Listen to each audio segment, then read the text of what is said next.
મહુવાના વડલી ચોકડી નજીક જૂની અદાવત લઈને મારામારીમાં 60 લોકોને ઈજા।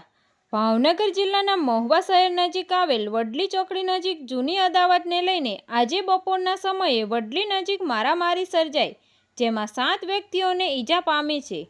ક્રિકેટ જેવી રમવાની બાબતને લઈને જૂનું મન દુઃખ હોય તેવી બાબતે વડલી ચોકડી નજીક ભરવાડ સમાજ અને કોળી સમાજના વ્યક્તિઓ સામસામે મારામારી સર્જાઈ। માથાકૂટમાં ધોકા પાઇપ, તીક્ષ્ણ હથિયાર વડે હુમલો કરવામાં આવ્યો, જેમાં સામસામે બંને જૂથને ઈજા થતાં પ્રથમ સારવાર માટે મહુવાની જનરલ હોસ્પિટલ ખાતે ખસેડવામાં આવ્યા।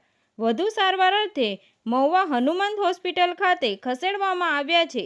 પોલીસ ઘટના સ્થળે પહોંચી વધુ તપાસ કરી આગળની કાર્યવાહી હાથ ધરી છે। તંત્રી મહેબૂબ રફાઈ સાથે રિપોર્ટર સમીર ગાહા, તપસ્વી ગુજરાત ન્યૂઝ, મહુવા।